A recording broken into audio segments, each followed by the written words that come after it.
SpectreVision Radio.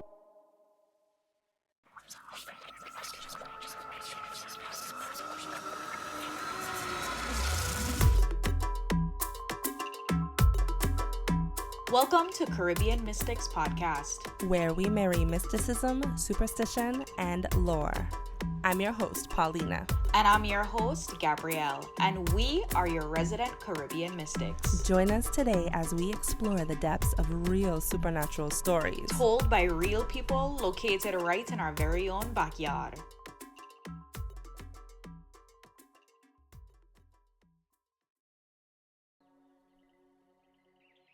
Hello, I am Bert from Jamaica.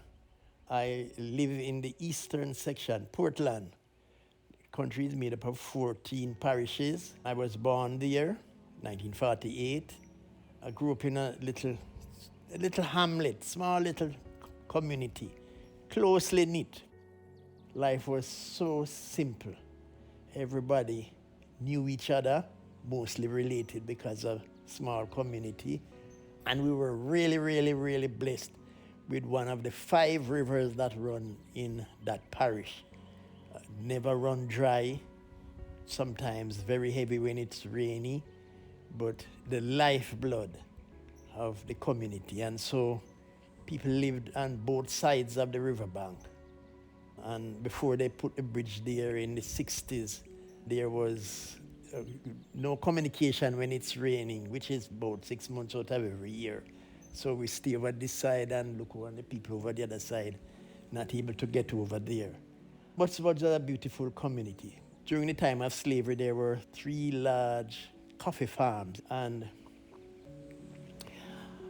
maybe in the 18th century, they abandoned these farms. So most of the people literally lived on the farms, and so they didn't have much land for themselves. I remember as a child, everybody had their own little patch of land, and there were 2 little shops, a kind of community center get together, especially on weekends. The men would come down and have a few drinks of rum, fight now and again too. I went to school in Bangor Ridge, it is called. Most schools in Jamaica were operated by the church, one church or the other. The one I went to was Anglican. All of the lessons came from England in those days. We always make a joke to say that the curriculum was designed only that we could count from 1 to 10 and able to spell our names, because this was during the banana boom.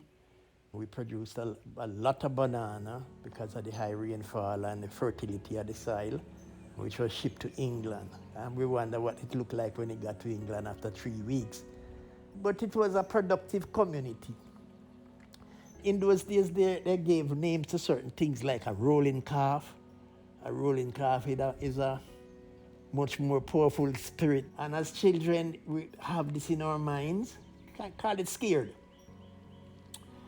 But where I grew up now, you couldn't talk about you can't go outside at night. And if they send you out for one reason or the other, they went down the gully to play cricket or football and didn't bring in the cow or the goat. And my old man come home and said, "Did you bring in the cow?" And this is 8 or 9 o'clock, extremely dark outside. I said, "No." I said, "Get up and go get the cow." So we had to go and pass this cemetery, we call it burying ground. And you're scared out of your life. And if a leaf drop, you look around. But you can't say you're not going.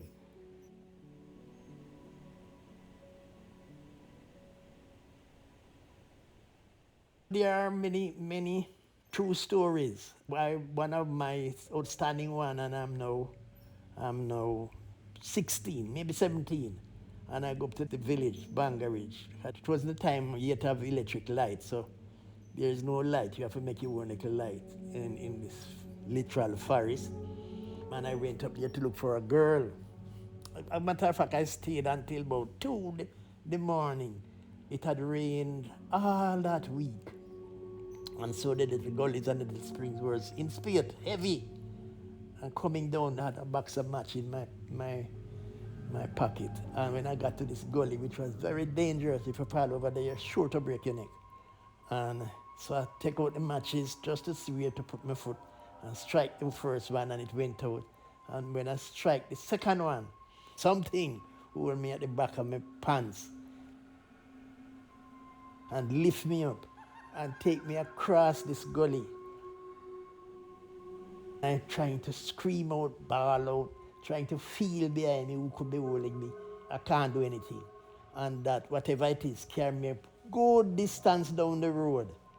And this is a narrow little track down the road and put me down. And I barely got home. And the following morning I was saying to myself, was it a dream? Was it real? But I know it was real because how the person, whatever thing held me, I had this chafing. I can't hold it, they carry me with my pants between my crotch. I had this chafing, so I know it wasn't a dream. It was true. Another time, different girl, I went up to Bottom Pass, 16, 17. You had very little else to do. We had a little radio made in Japan. Transistors had just come into being at the time. But there was nothing else electrical. I went to look for this girl, and she was my girlfriend, and she was a nice girl, and we could have long conversations. On my way down from there, which is about 2 miles, in the dark, extremely dark, but I kind of know the road, and you walk without light because they say, there's a term, they say, bush have ears and eyes. So when you don't have light, nobody can say you would pass here last night or not. So I'm coming down, and it's extremely dark. And when I got to this little crossroad, the place is called Thank God. In real English, it means thank God. But everybody say thank God. And when I got coming up to where Thank God is, the whole place totally black, solid. It would be like a wall painted black, but it was moving. And I know in my mind, I know if I go down there, I don't think I'm going to live. And so I turn up the hill and go up through the bush to bypass this little place and go up to Mr. John's house and come down back around the other side and come down maybe 2 chains further down the road. And when I look up there, this solid blackness is still there. It's not natural.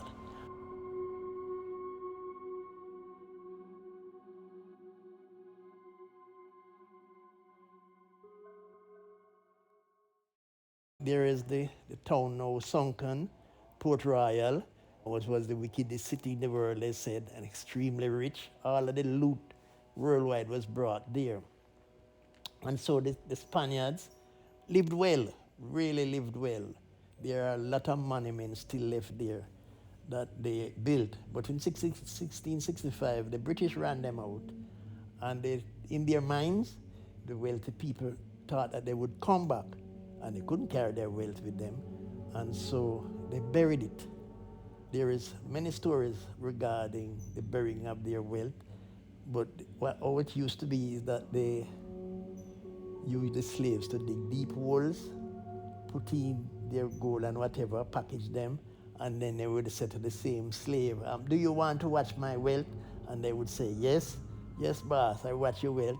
And so they kill them and put them down with the wealth to watch it. So they planted what is called a cotton tree, not the cotton like that makes cloth, but a huge tree. It is known to live for 500 years. Thin leaves, so if we have hurricane or anything like that, they don't blow it down. Very rare you see hurricane and a cotton tree blow down. They would plant a cotton tree on top of all of this to mark the spot. And with that, there is always this story connected to cotton trees. There was the tradition, the thinking that if you're able to get higher up on a cotton tree and nail on a piece of clothing from somebody that died, they can't come back. And so they would climb up the cotton tree, nail on a piece of clothing, or if they wanted to do you any harm, they would write your name on a piece of parchment paper, and as high as they could get, they would nail on your name. They use this to keep you down, make you can't advance, progress. After the English took over and things kind of changed, the abolition of slavery, and so these large estates that the people lived on, they get a little piece of land here and there. And this man, and this is way up now because I know the man before he died, Olo. So he's working at this place, but life was hard. Life was extremely hard. And you got very little for your produce. And he's working there all the time, just barely hand to mouth. And this night he went to bed. And in dreams this white man come to him and say, "Ola boy, sorry for you. I hope the top and watching you day after day. Just working, so not getting anywhere. So I'm going to give you something. Midnight tonight, you come same place where you feel at the cotton tree, and I'm going to give you something." So midnight, Lord, I'm telling everybody, midnight he light his little battle lamp and go over this farm and go up to the cotton tree.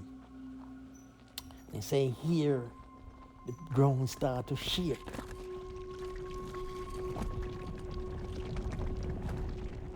And chains start to pull. And the cotton trees start to root up. Fly like bird, go run home.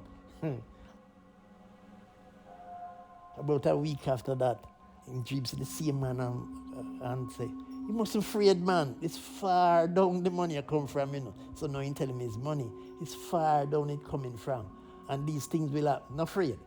Come back, man. So he go there up the following night, and he say, "Brave now, man." And earthquake and the tree shaking and the chain pulling. So whole heap of muddy water start to run out from the tree root, and the tree start to lean over.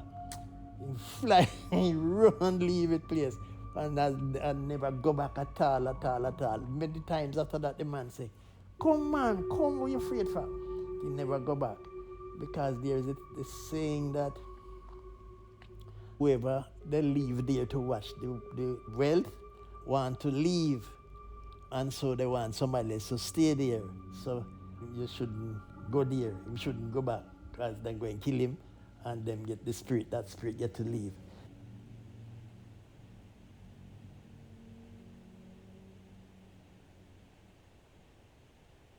There is no explanation as to why you had these roving spirits, but they were there.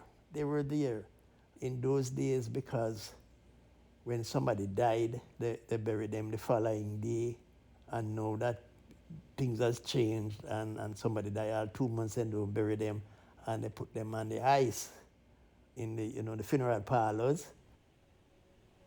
When I was a child, my grandfather died, can and then go for him and bring him where we live, and then put him outside, put him at the side of the house. For nearly 2 days he was there. And these people were advanced, even though they weren't advanced, because there's this little man then called Kushu Bailey. And me as a little child is peeping out through the little wooden house, and him cock up in ears. Coffee, ground coffee is used as a preservative, and in mouth and all, every little orifice he had, and put it so it kind of preserve him. I see him use something else, but I wouldn't know what it is. But in those days he didn't have ice. Up in the forest there, so there was no ice, no funeral parlor, no nothing. So they found a way to preserve the body. The following day, now the carpenters would come, and traditionally everybody would bring a board, because it's a wooden, to make a coffin, and it would be a big thing. Lot of cooking, shaving of wood, and I don't know if anything can take so long, just to make a little coffin and take all day and drink rum, but at the end, it's beautiful, it's polished and everything. And then the following day now is the funeral. We don't care what was supposed to happen tomorrow. That have to be laid aside for the funeral. We have a terminology. Every puss and dog have to come to the funeral. And they sing and they make nice and bury. There's what is called the 9 night. Oh, that is a carnival, man. A lot of cooking and fried fish, and really apart from the sea, and bread and merrymaking. It's really, in today's I hear the pastors talk about celebration of the dead. Those days they really did have a celebration. Really did have a celebration. The flat bridge, which is said it is still there. It's one of those miracles, one of those unexplainable things, because the river is so powerful, and they made this bridge, just a flat little bridge, no rail or anything, across the Riaco Bridge. The river is called the Riaco Bridge, and it has never been washed away, and it was built by the Spaniards 300 odd years. It is always there. But the story is that when they built this bridge, they built it at night. Nobody knew how they built it. They never built it in the day. They built it at night. And some of the people that worked there was buried in the foundation. Those days they didn't have cement as we know it. It was white lime and molasses that they used to put the stones together. But it is there, not even one stone ever loose. People from all over the world come there to. It's an amazing feat. But it is said that somebody must die there every year. Earlier this year, a car went over there and 3 people died. Somebody must die there. I know I drive backward and forward, and anytime you see a little crowd, it means somebody drive over there and die.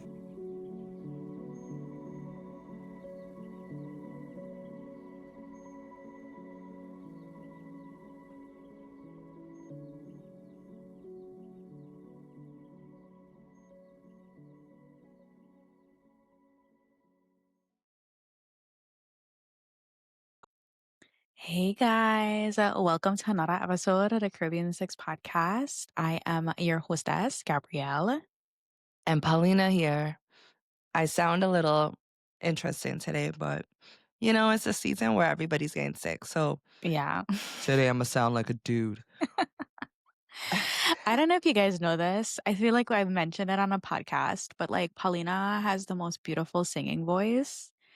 And I just am so interested if you've like tried singing in this intonation. It's really fun actually, because I'm like, oh, I get so low. And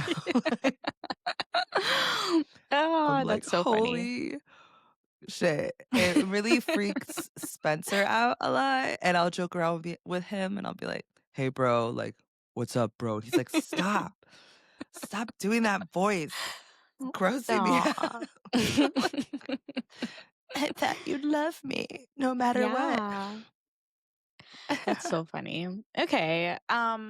Well, this story, I have to preface this with you guys. So, one of the reasons why I really love this story from Bert, this is Angelica's dad, in case you guys didn't know that ahead of time, which I don't know why you would. So, I guess this would be the time for me to be like, Angelica, who was featured in season 1, episode 2, and season 2, episode 2. This is her dad, and he was visiting St. Thomas alongside her mom for about 2 months this summer. And so I was able to sit with him. And to be honest, I was there to get one specific story that's actually so fucking crazy. And when I tell you, Mr. Carby took me everywhere around the solar system, but to the story that I came there to record. And so we have over an hour of him telling these really fascinating stories. And this is why I didn't stop him. Like when he was there, like taking me all over. In my head, I was like, this isn't what I came for. But I'm getting so many interesting little bits and pieces. Like he spoke about the silk cotton tree, he talked about rolling calf. And it's just, you don't always get the opportunity to collect all of these little stories that are so deeply in line with like folklore, And I was like, okay, I'm gonna let him continue on wherever he taken me. And we recorded over hours. So you guys are gonna get a part two actually to this episode because there's so much more. And part two, I think part two is actually a little crazier than a part one you guys got. I think it's so funny and just totally in tandem with how you went there intentionally for one story, but like came back with a bunch of others other than that story. But Yeah. I also feel like our elders want to share stories, and I am one that's also like loves to receive stories. Like I see an older person, I was like, "Tell me your life. Yeah, Tell me yeah, yeah. all the stories." And I think sometimes they don't feel heard or people want Mhm. to listen. And so Mhm. I'm glad that you two sat down and got to have that conversation. Mhm. Um, he seems really funny too, some of his stories. Yeah. Thanks for capturing this. Of course. We had to cut out some stuff because some stuff was a little like he would give in What? a lot of details, and I was like, okay, we can't put out on the podcast. Like You what? know, Like a we'll little talk. risque or Yeah, yeah, something? yeah. We'll talk off camera. But Well, he now was so everybody's gonna nice. wanna know. He was so like he was talking about so there's a part in the story where he's talking about how his grandfather had died and they put the body out back on the long side of the house, and there was a little old man who would deal with the preservation of the bodies, and because of the area that they lived in, which is the Blue Mountains in Jamaica, Blue Mountain coffee is some of the best coffee you could actually get from the region. Like, it's actually so good. And so, because they had this excess of coffee, they would use it in the orifices, which he said in the story. So they would Mhm. pack it into the mouth, into the nostrils, into the ears. But he had gotten more detailed. And so I was like, okay, no, we can't. This is a What little, like all the orifices in the body is yeah, there was more detail. And so I was like, that's so okay. crazy. Our listeners got the picture, and so it was like stuff like that like, and then I also got the impression that he was like jealous. Like, I got the impression that he was out there, like having all of his I little was thinking the girlfriends. same Yeah, thing. yeah. 'Cause I was like, "Wow, Uh-huh. this seems like the story, like, the consequence of chasing women." 'Cause, Yeah, like, both correct, times correct. He's all around the same age. Like, I was just like, okay, Mr. Carby, I he's like, could "Another see. female." I'm Correct, like, "Oh, correct. okay." Correct. And then he's like, there was nothing else to do. And I'm just like, oh, okay, very good, very good. But he was truly a joy. And what I appreciate about his story, just to kind of start to like get into it, is like I said, he talked about specific parts of Jamaican folklore that we don't always get tried and true stories for. And so one of the parts of what he was talking about was the way that he drew folklore and their like supernatural belief systems into their colonial reality. And one of the ways in which I saw that happen was when he was telling one of the stories, he had mentioned that their education came by way of what was sent from England. And they had a running joke that all England really gave them in terms of schooling was just enough to know how to read and write and count numbers. And I found it to be really, I think, representative of the colonial reality of so many Caribbean communities. And it made me think about our own reality in the Virgin Islands, where we are under United States hegemony. And so every single year that we are in school, we have to learn some sort of component of US history Mhm, or geography, right?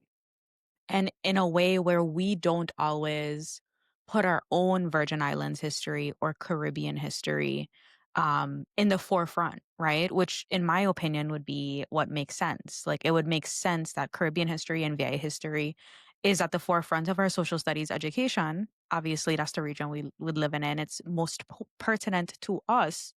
And then the United States history and geography would be second place, right? mhm. And that's just simply not our reality. Like, our education system is aligned with national standard. And I think that sometimes, actually, oftentimes, it's to our detriment. And so I just found that to be really interesting because at the time frame that Mr. Copy is talking about is like 40s, 50s, 60s, Mhm. you know? And then also when he said that, something else that I thought about was like in Jamaica, when the Queen died, people like the Queen of England died, people were devastated. And when Princess Diana died, people in Jamaica were devastated. And I just find it to be really interesting considering the coloniality. And I Mhm. wonder how much of the um the colonial framework has made Jamaicans intimately tied to the monarchy, right? Mhm. In a way that from the outside, we don't understand. We don't have a monarchy. We don't feel I don't feel in the Virgin Islands we're super like connected to our presidents, right? Mhm. But like for some people in Jamaica, and I find this more prevalent in like the older generation, there's almost like this deep reverence for the monarchy while also understanding that there's a colonial construct here. And I Mhm. find that to be really interesting. Yeah, definitely.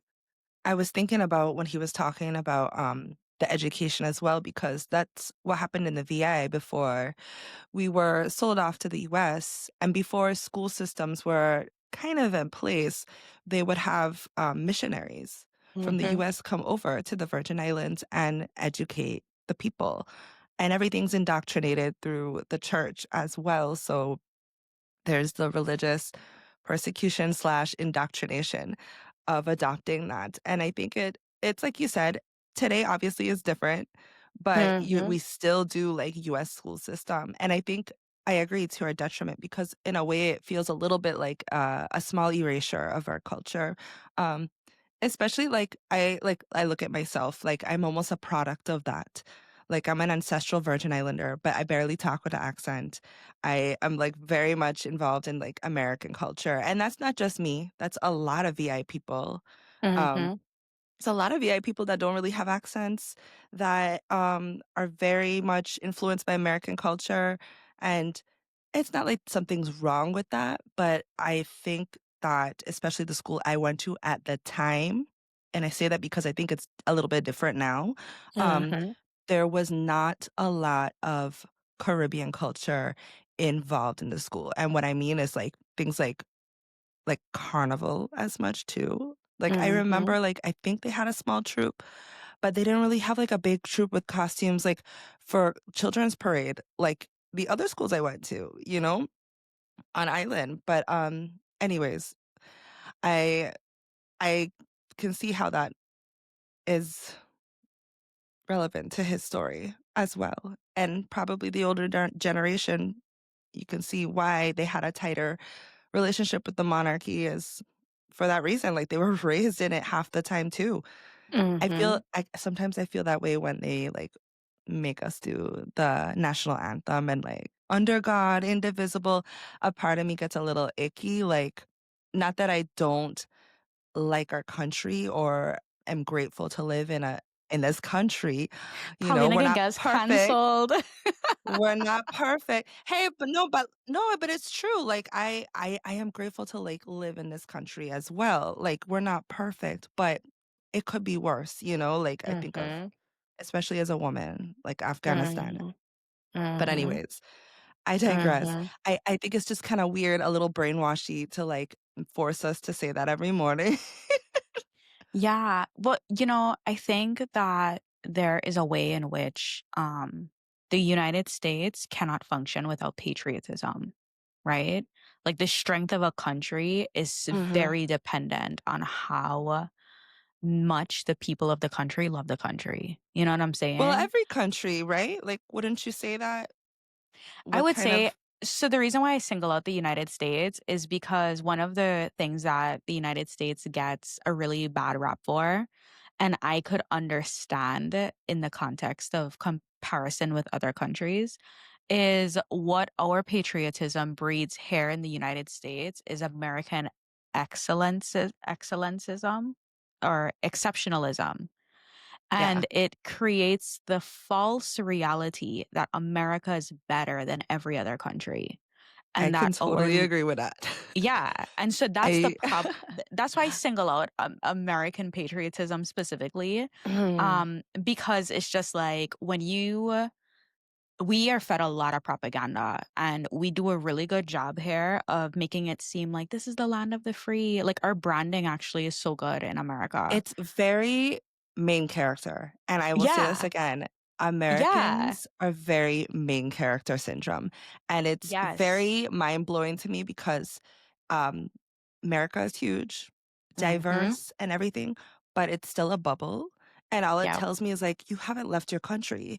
You need to Yep. explore different cultures. Because Mhm. there's actually quite a few countries out there that are way advanced than the US and doing Yeah. really well.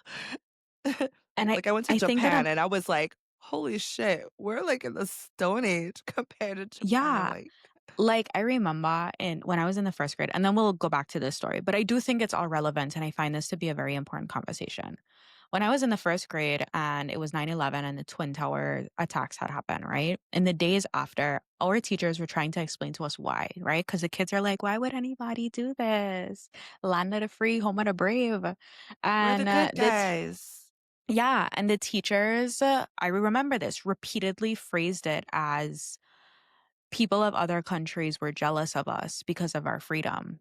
Ooh, And that jealous, yeah, and the thing is, P, is that I know that this sentiment is one that came by mainstream media because I've heard yeah, it in old news recordings where there was this storyline that we were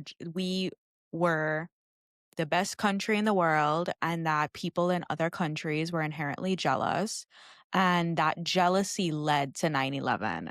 And when you get older, and especially in the current context of United States and its political landscape, you start to yeah, look at instances like that and you realize that where we are now nationally is a road that we have walked for decades, yeah, and that American exceptionalism actually stands at the center of that notion, right? yeah, And you can trace it back to 9/11, and you can trace it back to just all of these different things. And you see it so prevalent today, right? Where it's just like this war on immigrants. And it's just like, oh, everyone wants to come to America because America is so free and America is so this. And, I saw China had put out this thing for their people months ago when all of this TikTok stuff was happening and so many US citizens was going on to Red Note. And they were basically, it was like some sort of like commercial or some sort of messaging to their people where they were just like, Americans are the only people in the world who think they're free and they're not. And I thought that to be so interesting. But anyway, to carry us further into this I conversation. can actually bring it back around to Oh, yeah, Jamaica please. Because I just feel like people are going to be because like, guys, go back to Jamaica. no, yes, yes. So, in relevance to this conversation, another example is what has recently happened in Jamaica, which I'm sure most of you Hmm. already know, the devastating hurricane that came through and totaled the landscape and people's homes.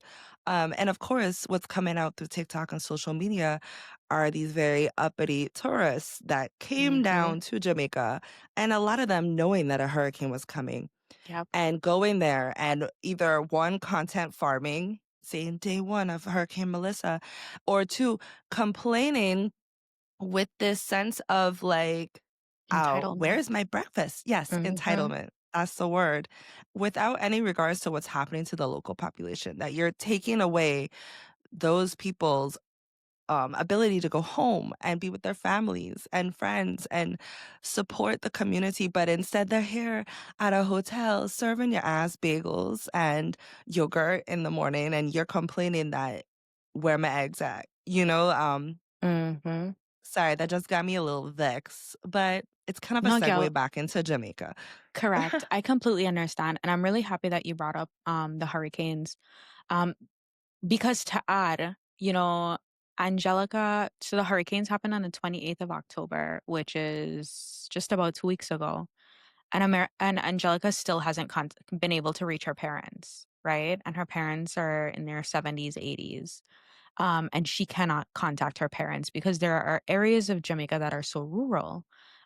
she did get wind from a neighbor that everybody in the neighborhood survived. But in terms of understanding, like if there was any damage to the home, how her parents are faring, what their mental health and mental state looks like, she really doesn't have an idea, right?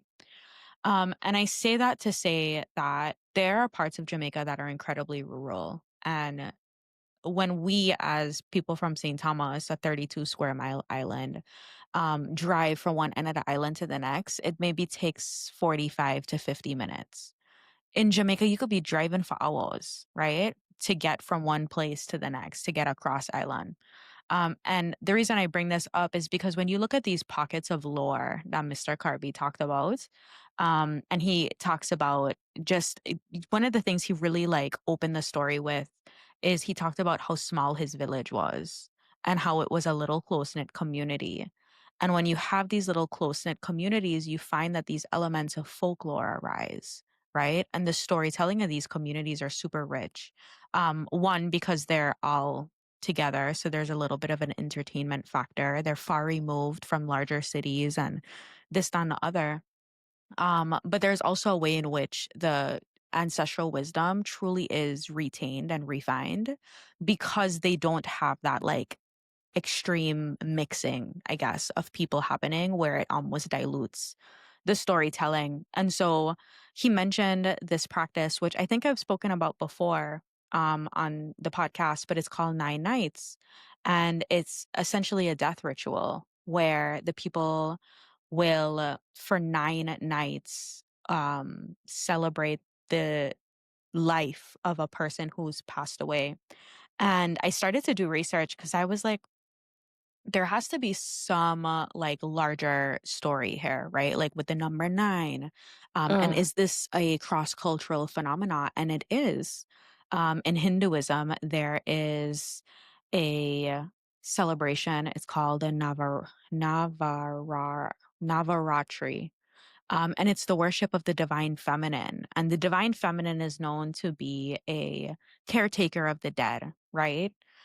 Because the feminine is dark, it's moon, it's death, whereas the masculine is the sun, it's light, right?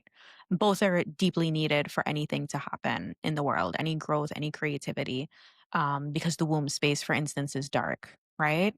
And then the sun is the seed, and the seed is implanted into the darkness, and it's the same thing with like plants and stuff. But essentially this celebration goes on for 9 days. And it symbolizes the victory of good over evil. It marks the culmination of a spiritual journey. It's the day of Lord Rama and the defeat of Ravana, and the day the goddess Durga defeated the buffalo demon. And so the 9 nights are a microcosm of the entire spiritual path. It's purification, it's positive cultivation, and it's ultimate enlightenment. We also see the notion of nine and the time frame. It's not called 9 nights, but it's 9 days. And it's called the novena. And this is a 9-day period of public or private prayer for special intentions. It's believed that this is one of the highest forms of manifestation in like Christian doctrine, where 9 days of pure intention into one particular thing heightens that intention that much further. And then, of course, you look into the numerology aspect. Like nine is the number of completion, it's I was just mastery. about to say. Mhm. Yeah. And so when you look at 9 nights as it relates to the Jamaican side of things, the 9 nights is a tradition that you normally see anymore in Jamaica, which is really sad. It's a older tradition that was being upheld by these rural communities. But alongside calling it 9 night, it's also called dead yard and setup. Um, and it's not merely a period of mourning, but it's considered to be complex, a complex spiritual send off that directly mirrors the themes of transition, purification, and community found in the Hinduism celebration of Navaratri or the novenas. And so there is all of this like mixing and flow, right, of these belief systems. Um, anyway, so when we talk about 9 nights, this is the soul's transition from the world of the living into the afterlife. It's believed that the spirit of the deceased remains on earth for 9 days, and there are rituals that are performed every single night that are designed to guide the spirit and help it break free of its earthly attachments. This ensures that the spirit is able to transition because it's believed that if it does not transition after 9 nights, it turns into a Duppy, otherwise known as a ghost, that is now trapped in this earthly plane until it's able to find that element of release. This is all relative to the dates today too. Well, not today, but Dia de los Muertos and All Mm-hmm. Souls Day and Samhain, all relating to death rituals and ceremonies in observance for the dead. This Yeah. also reminds me of that one story we captured. It's on our Patreon, um, by that gentleman that we interviewed in Frenchtown, where he was talking about Yeah. that body. The body that was making noise after the person had died. Oh, yeah. Yeah.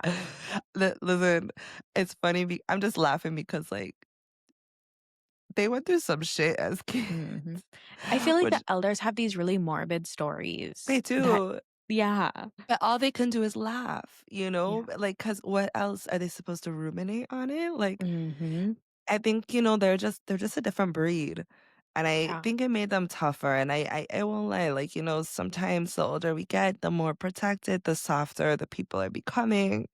And Hmm. there's something to it when you just grow up with a dead body outside your Just hard house. back. Literally, when one of the things I had to cut out from Mr. Carby's episode was he was laughing during times where I was like, "Oh no, I can't leave the laughter in here." Like he had told a story that I thought was really honestly, like I've been thinking about it ever since he said it because I thought it was actually so horrific. Where he was talking about how the Spanish had all of this wealth, and so they needed to bury the wealth. And so they would ask the enslaved people to dig a hole, um, so that way they could put their wealth in it. And then they would ask the enslaved people, so who wants to watch the wealth? And somebody would have to like, so, like save Mm-hmm. me. And then they would be killed and dropped into the hole to watch the wealth, quote unquote. And as he was telling the story, he would kind of giggle and I was like, "Oh my gosh, Mr. Carvey, this is inappropriate laughter, and we gotta like lock this out because this is crazy." But in addition to that story, he continued on to talk about how that spirit would try to lure other spirits to the Mm-hmm. silk cotton tree because Or this would other happen at beings, right? They yeah. were alive. Okay. Yeah, so this would happen at the silk cotton tree, and so there was this constant desire um, to lure a new spirit there, right? Because if a spirit can come and be tricked into watching the wealth, then the spirit that's been binded to that space could now be released. And I just found it's elements like that that I think made Mr. Carby's storytelling actually so special because he really did a really great job at using the storytelling through multiple stories to connect in central points. And it takes a really skilled storyteller to have that ability, to be Mm-hmm. honest. And so that was another part of his storytelling that I thought was so interesting, but also so equally heartbreaking because it really does Yeah. speak to the callous nature of slavery in the Caribbean. And he knew his history too, like all the Mhm. lore, which is, um, I think that's important, Yeah. that you're not just knowing this lore, but kind of know the origins of where you're from. And I Mhm. found that really admirable that, like, he would share also the actual history that happened behind it. And the laughing, honestly, that's just like Caribbean defense mechanism 101. Yeah. Like, That's the elders. yeah, like you go on What's Going on St. Thomas, and there's like, what was it? It was a video of this dude driving like a cement truck, like wild, right? Like wild down Mhm. waterfront. Crazy. And people in the comments are just like, LOL, like the man Mhm. need to take his license, like just cracking Mhm. up. And I'm like, Mhm. yeah, we don't need to laugh about everything. Like we could Correct. Sorry. Phone is No, it's going okay. off. No, I agree. Like our humor sometimes could be a little inappropriate. And I won't lie, like I kind of do that too, where Yeah. like you'll be having a really like serious conversation, your whole life falling down and everything. And I just can't help but to sometimes like giggle about it and be like, oh wow, I can't believe this is what my life boiled down into. Like who would have thought? LOL. But So sometimes it's a good yeah. defense mechanism. You know what I mean? Like sometimes you need to like invite that Hmm. lightheartedness because again, ruminating on the subject could lead down a dark path. Depression. Yeah. Yeah, Absolutely. But I agree. There's times to do it. uh, No, I agree completely. And so yeah, I thought that that was super um fascinating and well done the way that he told that. And I also wanted to you were going to say something, Pete? yeah, there was another part of one of his story that I found really interesting was when he was chasing a female and he was going through the Mhm. jungle, right? In like darkness and he had a match and what a crazy scene, right? That he put us in. So he's got this match and then he feels something carry him across the river and then like back to the street. And he's like, this was a dream, but he woke up with the chafing on his Yep. thighs. And I'm like, this that's so wild to me because that's not the first time I've heard a story about like that before. Mm. Yeah, except this was like a phenomenon that happened to kids. And I heard this story first on another podcast. And then when I started going down the rabbit hole, I found on Reddit like a whole thread of people saying that's happened to me too. So what would happen is kids, little children would be home and they'd be at the top of the stairs and something would literally pick them up and float them down the stairs to safety on the bottom landing.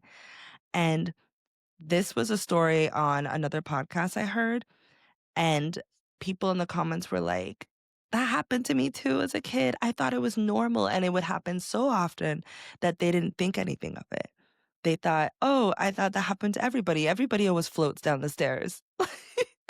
So the story reminded me of that. I'm like, what a strange phenomenon. And what could that be? A benevolent spirit? Like what? Yeah. You know what? This is not related to anything that you just said, but it's kind of is because it actually struck this thought, right? So Jamaica at one point had a lot of rivers, and one of the things that Angelica always says is that spirits live by water. And so where there are streams, ponds, lakes, there is almost like a portal of energy that exists there. Mm, And at the point in time that Mr. Carby is telling these stories is at a point in time where the rivers haven't dried up yet, right? And so Jamaica has all of these rivers around moving through these mountains and this, that, and the other. And then over time through climate change, and we've been experiencing, with the exception of the last 2 years in the Caribbean region, we've experienced extensive periods of drought, right? And so a lot of those old rivers have dried up. And I've noticed that a lot of Jamaicans are talking about one of the good things about the hurricane that just passed is it's opened up all of these very old rivers that were once dried up. And I wonder, from a supernatural perspective, if Angelica's theory around, and it's not even theory, it's folklore that she learned when she lived in Jamaica, that spirits live by water. I wonder if now that the hurricane has happened and a lot of these rivers have opened again, I wonder if there's going to be a influx of supernatural activity again. Not that mm. not that it completely like died or diminished or anything like that in Jamaica, but I do think that there is a way in which this may actually enliven the energy of the land once more. And they may find that there is that uptick of supernatural activity. Yeah, not just Duppies, but mermaids, river maids Yeah. as well, which is a very popular lore in Jamaica and I know Dominican Republic or Dominica Mhm. too. We didn't Mhm. grow up with rivers, we don't really have rivers that we know of They're in the dried up. VI. In St. Thomas and St. Croix had a few rivers, and see, I feel what like St. actually Croix would, because their landscape is yeah. different. What dried up the rivers in St. Croix is actually the overcultivation of sugar. The Oh, sugarcane took so much sugar. I mean, the sugarcane took so much water. water Hmm. that they kept rerouting rivers until they essentially ran the rivers dry in order to pour into um, this industry. And so when St. Croix had the hurricane, had Maria, I know that a lot of their rivers opened up. But after Maria passed, there was extensive drought in the Virgin Islands. Mm, Specifically, St. Croix, I think, was in the most detrimental drought. And so those rivers have since dried up again, right? And hmm. so it really does speak as well to the fact that the Caribbean region is one of the most vulnerable regions in the world to climate change. And it's sad because the Caribbean region is also the one of the least contributing regions to, like pollution, greenhouse gases, all the things. And so it's just interesting, but also very predictable that people who oftentimes it's the most vulnerable people who aren't the problem. Yeah, definitely. Speaking of hurricanes, I know that you wanted to mention donations, right, to Yeah. the efforts to reestablish Jamaica. Yeah. So one of the reasons why we really wanted this episode to be the episode that came out this week is because we really wanted to honor um, the fact that our brothers and sisters in Jamaica are going through a life changing situation. They were hit by a Category 5 hurricane, the strongest in the Atlantic basin for the entire year. And as people who went through Hurricane Irma, we are acutely aware of how that changes who we are as people individually, but then who we are collectively. And so right now, there are a lot of people in Jamaica that are suffering. A lot of people have not gotten access to relief. A lot of people are still blocked into their neighborhoods. A lot of people, like Angelica's parents, cannot get any calls out. And so they have a long recovery ahead of them. And so we wanted to put out this episode in honor of our Jamaican brothers and sisters, but also as a invitation for our listenership to give donations if you can. And if you can't, to talk about it on your social media and get the word out there. So in our show notes today, you'll notice that there is a link to a reputable place to donate. Um, and so check that out. And if you can't donate, like I said, just put it on your socials and spread the word so we can try and get our Caribbean brothers and sisters some much needed support. Yeah, and hopefully they experience recovery sooner than later. We all know how devastating that can be. Yeah. Well, I think that kind of sums up today's discussion, unless there was something else you wanted to chat. No, I think this is perfect. Guys, thank you so much for being here. And I have been seeing you guys commenting on our Spotify episodes, and saw comments on our YouTube. And I just want to tell you guys how much that means to us.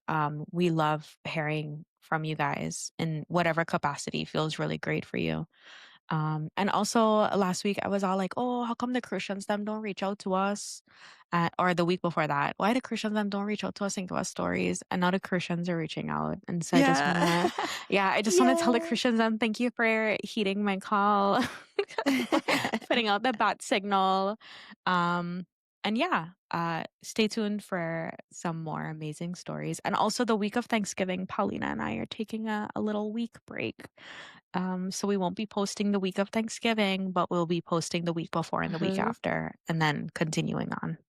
Yeah, and Christmas break as well, which I'm sure everybody's going to be busy and not really Yeah. listening to podcasts anyways. But also, if you happen to have like a holiday story though, we would love to Yeah. hear it. Like a holiday Yeah. theme, maybe Correct. like a evil Santa, Caribbean, What's the name of that or popular Krampus. Yeah, there we go. If you get a Krampus Krampus. story, a Caribbean Krampus story, let us Yes. know. Or not even a story, just if you have like an elder in your family that has any kind of cool lore or stories about the holiday season in the Caribbean. Reach out to Any us. kind of, yeah, Yeah. let us know. All right, you All right, guys. guys. Oh, follow us on Bye. TikTok. We have a TikTok now. Oh, yeah. LOL. Follow us on TikTok. Please follow us on Yeah. TikTok. And if you could leave a new review, we Yeah. would appreciate it. We need some new reviews up. And yeah, we love Yeah. you. Bye. Bye, guys.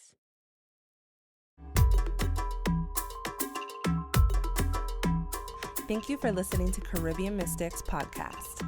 If you enjoyed the show, don't forget to share with your family and friends. Like, follow, and subscribe to keep up with all of our spooky Caribbean content. Do you have a story you'd like to share that took place in the Caribbean?